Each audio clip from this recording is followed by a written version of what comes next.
लिए तो एसडीपी के बारे में इतना डर क्यों? एक एक्चुअली बीजेपी गवर्नमेंट एसडीपी के बारे में बहुत डरे हुए। क्यों डरे हुए? नंबर वन रीजन, हम लोग पूरे हिंदुस्तान के अंदर, पूरा भारत देश के अंदर लोगों के बीच में जाकर लोगों के अंदर कॉन्स्टिट्यूशनल राइट्स क्या है, हमारा सोशियो इकोनॉमिकल इश्यूज क्या है, हम कैसे हम लोग आगे बढ़ेंगे, जो वॉइसलेस जो समुदाय है, ये वॉइसलेस समुदाय कैसे इतने जन विरोधी नीति को कैसे हम लोग सामना करेंगे, कैसा एहतिजाज करेंगे, ये लोगों के बीच में हम लोग बेदारी कर रहे हैं और उन लोगों को सिखाते भी हैं। कॉन्स्टिट्यूशन के दायरे में, हमारा डेमोक्रेसी के दायरे में, कानून के दायरे में कैसे हम लोग विरोध करेंगे, कैसा एहतिजाज करेंगे। तो ये यहाँ के गवर्नमेंट ने सह नहीं सकता है। ये एक बहुत बड़ा एक लोगों के बीच में एक बेदारी लाकर एक बहुत बड़ा एक तबका यानी अवेयर्ड जो जन समुदाय बनाने का जो ये काम है, इसको बीजेपी हुकूमत ने बर्दाश्त नहीं करा। इसीलिए हमारे वॉइस को दबाने के लिए, हमारे अंदर जो डर बिठाने के लिए ये सारे हरकत कर रहे हैं। लेकिन एक बात हम लोग साफ साफ कहते हैं, कोई रेड, कोई हमारे ऊपर एनएसए कानून, कोई वीएपी कानून, कोई रेड, कोई जेल, कोई हमारे ऊपर चार्जशीट हमारे को कभी भी डरा नहीं सकता है, हमारे रास्ते में पीछे हटा नहीं सकते। तो हम लोग इस तरह का एक नाइंसाफी, जुल्म और इस तरह का एक तानाशाही को डेफिनेटली हम लोग कॉन्स्टिट्यूशन और यहाँ के कानून के दायरे से डेफिनेटली ये चैलेंज को हम लेंगे और इसको हम लोग कंटेस्ट भी करेंगे और इंसाफ दिलाने के लिए भरपूर काम करेंगे, हम लोग लड़े भी।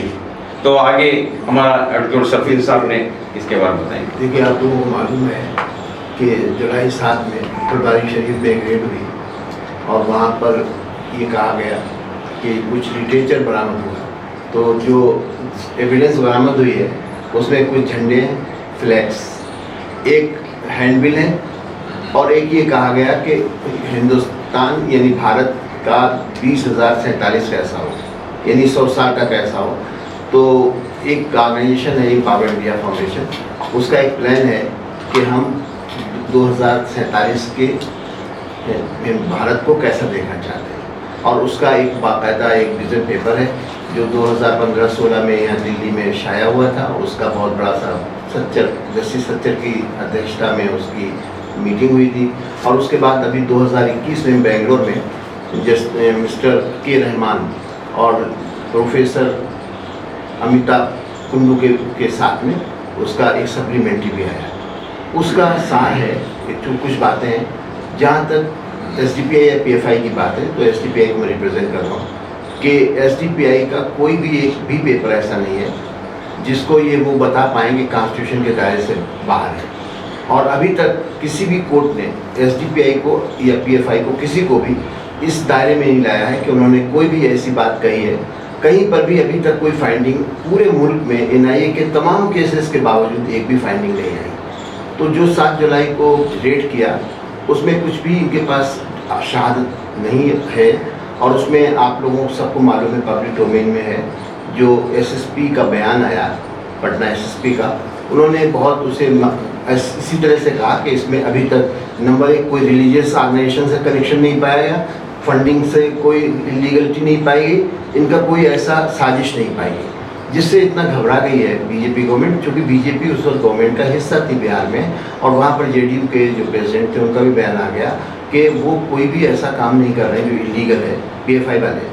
तो इससे ही घबरा गए और इन्होंने एनआईए को इस्तेमाल करना शुरू किया। सबको मालूम है कि गवर्नमेंट ऑफ इंडिया की और बीजेपी की कोई भी परफॉर्मेंस मुल्क में नहीं है, इसलिए उनके जो हथियार हैं वो जो भी दिखा रहे हैं वो ईडी और एनआईए का इस्तेमाल करके वो अपनी गवर्नमेंट को चलता हुआ दिखा रहे हैं, जिसमें तमाम पॉलिटिकल लीडर को वो गिरफ्तार कर रहे हैं या उनके खिलाफ कार्रवाइयाँ कर रहे हैं, डराने का काम कर रहे हैं। आप ये देखिए कि एनआईए के पास 3 महीने से एक हलफनामा पड़ा हुआ है। यशवंत शिंदे का नाम आपने सुना होगा। यशवंत शिंदे ने अपनी 20 साल की जो आरएसएस के साथ प्रचारक के तौर पे काम कर चुके हैं, उसका 3 महीने पहले एक हलफनामा एनआईए के पास जमा किया है। अगर एनआईए के पास थोड़ी भी ताकत होती तो वो उस पर केस रजिस्टर करती और कम से कम इन्वेस्टिगेशन तो शुरू करती, उस पर इंक्वायरी शुरू करती, जो कि महाराष्ट्र के दूसरे कोर्ट ने किया है। आज जो गवर्नमेंट ऑफ इंडिया है वो चूँकि डाइवर्ट करना चाहती है। आज आपको 2021 में जो एनसीबीआर आरबी का रिपोर्ट है उसके हिसाब से 42,000 मजदूरों ने, जो डेली वेजर्स हैं, उन्होंने खुदकुशी की है। उसमें 4240 सिर्फ औरतें हैं जिन्होंने खुदकुशी की है। तो इसका जवाब मुल्क को कैसे देंगे? इसलिए अटेंशन डाइवर्ट करने के लिए झूठे केसेस लगा के रोज़ का रोज़ एक शगुफा बनाते हैं तमाम पॉलिटिकल पार्टीज़ के लोगों को और पॉलिटिकल लीडर्स को, जो है भी तरबियत से बेईमान, और बेईमानी करके बहुत कुछ उन्होंने अपने को जाल में फंसाया हुआ है।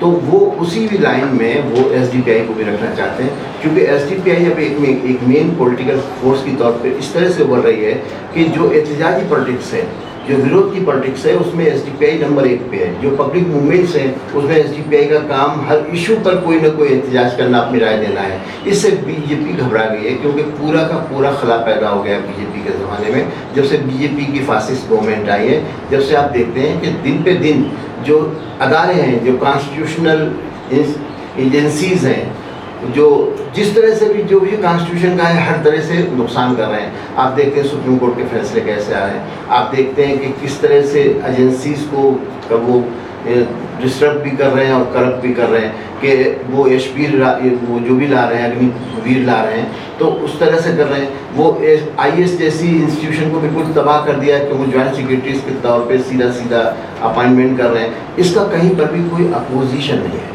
क्योंकि अब एसडीपीआई जो है वो इश्यूज़ को उठाती है, तो इसलिए इसकी जद में आ रहे हैं। आज बीजेपी की फासिस्ट हुकूमत की जद में एसडीपीआई इसलिए आ रही है कि एसडीपीआई जो ये कह रही है कि पावर टू पीपल, आम आदमी के हाथ में राजनीति की कमान होना चाहिए, और उसके लिए कैडर बेस्ड पार्टी बना के काम शुरू कर रही है। तो अभी इनको खतरा जो पैदा हुआ है वो इसलिए पैदा हुआ है कि आइडियोलॉजिकल पॉलिटिक्स कर रही है।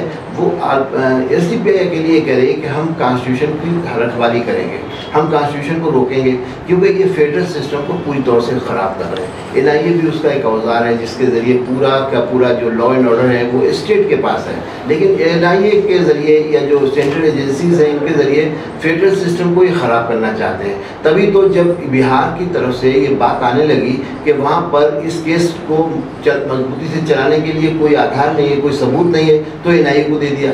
अब एनआईए जो है क्या कर रही है, एक दहशत का माहौल कर रही है। अभी सिर्फ 6-7 लोगों को गिरफ्तार करके और पूरे ज़माने में रेड करती है, पूरे ज़माने में रेड करके एक दहशत फैला रही है। तो दहशत फैलाने की का मतलब है कि डेमोक्रेटिक फीलिंग्स को कमज़ोर करना है, आम आदमी में ऐसी एक डर पैदा करना है कि वो अपने कॉन्स्टिट्यूशन लीगल राइट्स हैं उनको असर्ट न कर पाए। सिर्फ इनकी कोशिश ये है, और बहुत हद तक ही कामयाब भी हो गए, क्योंकि जो लोग अभी सरकारों में थे या बड़ी पॉलिटिकल पार्टीज़ में हैं, उनके खिलाफ जो ईडी का इस्तेमाल किया है, उससे और पॉलिटिकल पार्टीज़ के लोग बहुत घबराए हुए हैं, और उन्होंने बोलना बंद कर दिया है, किसी भी इशू पे नहीं बोलते हैं, क्योंकि वो एक तो ये हो गया। अब दूसरा जो खतरा है, एक तो ये कि फेडरल सिस्टम को पूरी तौर से खतरे में डाल दिया है। अब उस खतरे में डालने के लिए सबसे बड़ा इस्तेमाल जो है वो ईडी और एनआईए का ही है। एनआईए कोर्स में इस तरह का कानून बना दिया है जो मुल्क का कानून है उसके बिल्कुल बरक्स है। अब आप बताइए, सारे कानून में ये लिखा हुआ है कि आपको एक जवाबदेही है कानून के लिए कि आपको मजिस्ट्रेट के सामने पेश करना पड़ेगा, और उसमें कोई मजिस्ट्रेट के सामने पेश करने का ज़रूरत नहीं, पता ही नहीं लगता कब तक होती। और उन कोर्ट्स में हर जगह पर यह है कि आप चार्जशीट जमा कर देंगे 60 से 90 दिन के अंदर, लेकिन एनआईए के कानून में कोई चार्जशीट जमा करने का नहीं। जनरल कानून में लिखा है कि 180 दिन के अंदर जमा होना चाहिए, लेकिन कानून में, एनआईए के कानून में, यूपीए के कानून में कहीं पर भी नहीं लिखा है कि चार्जशीट कितने दिन में, तो लोगों को बरसों बरस जेल में रखते हैं। अब आप जानते हैं कि एनआईए के कोर्ट में इस वक्त 6000 केसेस चल रहे हैं, उसमें 6% में सिर्फ एफआईआर दाखिल, वो चार्जशीट दाखिल कर पाई है। तो आपका स्लो काम देखिए कि ये एक तरह से पूरे मुल्क को गुलाम बनाने के लिए, दहशत फैलाने के लिए, और मुल्क में डेमोक्रेटिक फीलिंग्स का सत्यानाश करने के लिए इस तरह के हथियारों का इस्तेमाल कर रहे हैं। अब एक दिन में इतने बड़े पैमाने पे इतनी जगहों पर रेड करते हैं जिससे दहशत में लोग आ जाएं, क्योंकि इंसान को, आम आदमी को कानून की जानकारी नहीं होती और वो खौफजदा होते हैं, पुलिस से बहुत खौफजदा होते हैं, और उस पर भी डर बैठा दिया है। एनआईए है, ईडी है, क्योंकि अब जो लोग हैं आप देखते हैं कि बिना बुनियादी तौर पे हमारी पॉलिटिक्स का दारोमदार बहुत बेईमानी पे जो हशश मनी है उस पर है, उसका फ़ायदा उठा के, चूँकि बीजेपी को मालूम है कि इस तरह की कमज़ोरियाँ उनकी अपने अंदर हैं, असल में उनकी तरबियत ही नहीं है मुल्क में को गवर्न करने की। उनकी तरबियत तो मुल्क में गड़बड़ फैलाने की है, नफ़रत फैलाने की है, इसलिए उन्हें ये हरबे इस्तेमाल करना पड़ रहे हैं और ऐसा चाहते हैं कि जो एक किला बचा है SDPI का, क्योंकि वहाँ करप्शन नहीं है, वहाँ पर हर चीज़ जो है वो इंटरनल डेमोक्रेसी पे है, लोग जो हैं वो कॉन्स्टिट्यूशन की कसम खा के शुरू करते हैं काम, कुछ भी ऐसा नहीं पाया जाता है। अभी ED कितने साल कितने दिनों से कोशिश कर रही है, अगर उन्हें कुछ मिलता PFI के ख़िलाफ़ तो अब तक वो मंज़िल आम पे लाए होते और उन्होंने केस किया होता। NIA ने कितने केसेस कितनी जगह पे किए हैं, उनको कहीं पर भी नहीं मिला। किसी कोर्ट ने ये बात समझने की है कि किसी भी कोर्ट ने आज तक मुल्क में PFI के ख़िलाफ़ कोई भी फाइंडिंग नहीं दी है। ये एक बहुत बड़ी बात है।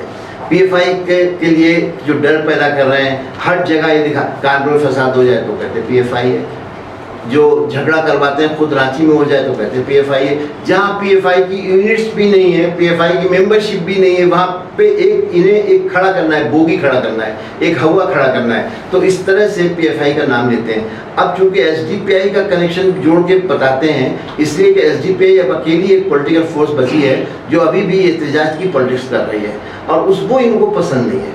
इन्हें विरोध की पॉलिटिक्स पसंद नहीं है, ये वॉक ओवर चाहते हैं और वॉक ओवर बहुत हद तक पैदा भी कर लिया है, स्पेस ऐसा बना लिया है जहाँ पर लोगों को अपने लिए डिफेंड करना मुश्किल हो गया। आप देख रहे हैं राहुल गांधी भी जाते हैं बेचारे, वो जाते हैं भारत जोड़ो यात्रा में, तो पहले उन्हें मंदिर में जाना पड़ता है, पूजा करके फोटोग्राफ छपवाना पड़ते, क्योंकि वरना उनकी इमेज खराब हो जाएगी। तो आप देख रहे हैं दबाव कितना है इंडियन पॉलिटिक्स पे। जो RSS की थ्योरी है और उसको सबको मानने के लिए मजबूर होना पड़ रहा है। वो लोग अब मुल्क के कॉन्स्टिट्यूशन के नाम पर पॉलिटिक्स करने की पोजीशन में ही नहीं रह गए हैं। अकेली SDPI ऐसी है जो मुल्क के कॉन्स्टिट्यूशन की बुनियाद पर बात करती है और लड़ाई लड़ने की बात करती है। वो कहती है हमारे राइट्स जो हैं वो कॉन्स्टिट्यूशन से ड्राइव होते हैं, हम क्यों डरें। आप थोड़े दिन के लिए जेल में डाल सकते हैं, कुछ भी कर सकते हैं, झूठे मुकदमे कर सकते हैं, लेकिन जो हमारे मुल्क की अदलिया है, जुडिशरी है, उस पर हमें पूरा एतबार है कि जब वहाँ आएगा और एग्जामिनेशन होगा तो फिर, हालांकि एक बदलिया में भी ये हो गया कि जब इनक्रेडिबल एविडेंस नहीं मिलती तो कहते हैं to satisfy the collective conscience of the nation. Collective conscience वो पता नहीं कहाँ से आ गई है, क्योंकि आम आदमी की जो कंशाइंस है वो कलेक्टिव कंशाइंस नहीं है, कुछ खास लोगों ने जो कंशाइंस बनाई है वो कलेक्टिव कंशाइंस है। फिर भी एक लड़ाई है और वो हमें पूरी उम्मीद है कि जो मुल्क के हमारे डेमोक्रेटिक सेटअप है, जो जुडिशल सिस्टम है, उसमें हम लड़ेंगे और कामयाब होंगे। लेकिन हम कॉन्स्टिट्यूशन को बहाली के लिए आखिर दिन तक लड़ते रहेंगे और इस मुल्क का जो लॉ ऑफ द लैंड है उसके लिए लड़ाई लड़ेंगे। अब ये नए मुकदमे करना और नए मुकदमे के ज़रिए रेड्स करना, ये हमारे ऊपर अकेला हमला नहीं है, इस मुल्क का जो वफाकी निज़ाम है, जो फेडरल सिस्टम है, उस पर हमला है। और वो दिन पे दिन फेडरल सिस्टम चकनाचूर हो रहा है और उसका दायरा सिकुड़ता चला जा रहा है। ये इस मुल्क की डेमोक्रेसी के लिए मुश्किल है, ये इस मुल्क का जो निज़ाम है और जो जिसका कोई बदल नहीं है उसके लिए मुश्किल है, अकेली SDPI के लिए मुश्किल नहीं है। SDPI जो लड़ रही है उसे बचाने की कोशिश कर रही है और लोग जो सरेंडर करते चले जा रहे हैं उनको समझने की ज़रूरत है, क्योंकि सबसे पहली तो बात यह है कि जो पब्लिक डोमेन है उसमें सबसे पहले करप्शन का राज खत्म होना चाहिए। जो दूसरी पार्टियां भी हैं BJP के अलावा, वो भी जो करप्ट पॉलिटिक्स कर रही हैं और जो सरमायादारी निज़ाम को सपोर्ट कर रही हैं और नेक्सस जो बना लिया है मेजॉरिटेरियनिज्म का और कैपिटलिज्म का, वो हमारे लिए बहुत बड़ा ख़तरा है। और इसलिए SDPI उनको जब एहतजाज करती तो ख़तरे के तौर पर होती है। कोई आपके सवाल जो होंगे उनको जवाब दें। मिल्लत टाइम्स को आपकी ज़रूरत है, हमारी आप माली मदद करें।